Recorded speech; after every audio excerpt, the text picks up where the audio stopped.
यूहन्ना 2 और पहला वचन। फिर तीसरे दिन गलील के काना में किसी का विवाह था और यीशु की माता भी वहां थी।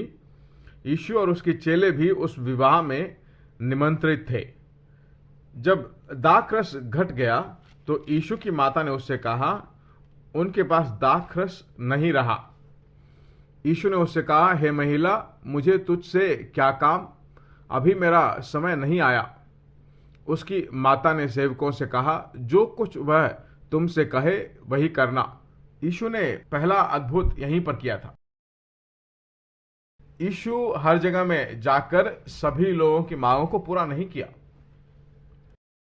अस्पताल में जाकर सभी अस्पताल के बिस्तरों को खाली नहीं किया। सभी मन के रोगियों को परमेश्वर ने चंगा नहीं किया। जो कोई उसके पास आए उनको उसने चंगा किया। बेथेस्दा के कुंड में जाता है, वहां पे बहुत सारे लोग मरीज थे। सभी लोगों को चंगा नहीं किया, एक ही को उसने चंगा किया। वह परमेश्वर है, शरीर में प्रकट हुआ परमेश्वर है। पर फिलिपियों में देखते हैं, अपने आप को उसने खाली किया और मनुष्य का रूप धारण किया। वह जो कुछ भी करना चाहता है, पिता ने उसे प्रेरित किया, पवित्र आत्मा ने प्रेरित किया, उसी को किया। उसके बाद उसके पास जो कोई भी लोग आए उन सभी लोगों को चंगा किया। अपने जिंदगी को जिन्होंने उसके हाथों में दिए उसने टेक ओवर किया। कुछ लोग कहते हैं ना कि मैंने अपना पूरा जीवन परमेश्वर के हाथ में है, परमेश्वर के हाथ में दे देता हूं, मेरी जिंदगी में जो कुछ भी होता है वो परमेश्वर की इच्छा, ऐसा कहते हैं। ऐसा है तो ना, ऐसा नहीं है। आपने क्या खाया, क्या परमेश्वर निर्णय करता है? क्या आप निर्णय करते हो ना? क्या आप पहनते हो, क्या परमेश्वर निर्णय करता है? नहीं, आप ही निर्णय करते हो। आप क्या सोचते हो, क्या परमेश्वर निर्णय करता है? नहीं, आप ही निर्णय करते हो। इस दुनिया में बुराइयों का क्या परमेश्वर जिम्मेवार है? नहीं, परमेश्वर जिम्मेवार नहीं है। सभी कार्यों को मनुष्य चलाता है, मनुष्य की सोचों के अनुसार ही चलता है। इसलिए प्रकाशित वाक्य में कहता है कि मैं द्वार पर खटखटाता हूं, जो मुझे अनुमति देगा मैं अंदर जाऊंगा। अंदर जाने के बाद भी वह जितना मुझे अनुमति देता है उतना ही मैं घर के अंदर जा सकता हूं। अंदर आकर उस रिसेप्शन में ही मुझे बिठाए तो वहीं पर रहूंगा मैं। उसकी सोचों को, विचारों को मैं दूर करके मैं अंदर नहीं जाऊंगा। जितना वो अनुमति देगा उतना ही जाऊंगा। सुन रहे हो मेरी बात? ठीक उसी तरह आपकी जिंदगी में जितनी भी हो रही हैं बातें, वो सब परमेश्वर की इच्छा नहीं है। परमेश्वर की, भगवान की इच्छा के अनुसार ही होता है। ऐसा है तो आप नहीं खड़े हो सकते।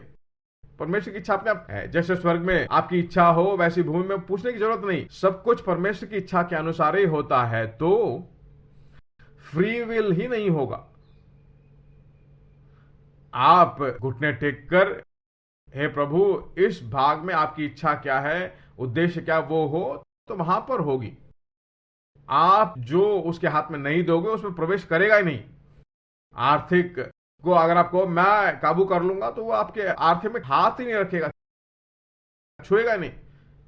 मेरे बच्चों के बारे में, बेटे के शादी के बारे में मैं सारा कुछ जो है निर्णय कर लूंगा और ये प्रभु की ओर से कहोगे तो परमेश्वर कभी वहां पर नहीं करेगा।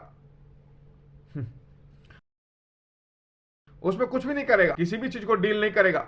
जिस चीज को तुम उसके हाथ में दोगे वो टेक ओवर करेगा। आज लोग चिंता करने की बहुत बड़ी बात मालूम है क्या है? सभी कार्यों में अपनी नाक घुसाना। मरियम और उस परिवार में क्या समस्या थी? किसी ने कुछ पूछा नहीं, किसी ने उनसे पूछा नहीं, रिश्तेदारों ने पूछा नहीं। पर यह महिला आकर पूछती है वो, और पूछेगी जो वो कहता है उसके अनुसार को, उसमें कोई गलती नहीं।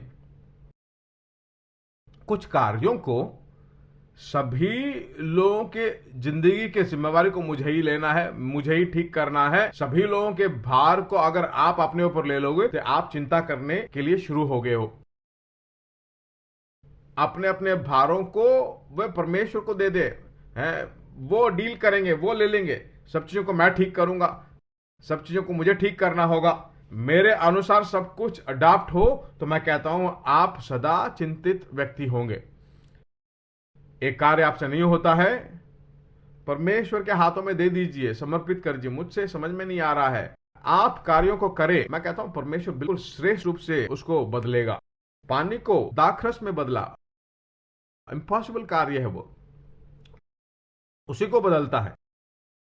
उसको जो है पीस कर कुछ नहीं कर, देखिए दाखरस बनाना बहुत मुश्किल है, उसी को परमेश्वर बदल सकता है। तो आपकी जिंदगी को भी वह बदल सकता है। अपने सोचों को कंट्रोल कीजिए और जो आपसे कंट्रोल नहीं होता उसे परमेश्वर के हाथ में दे दीजिए।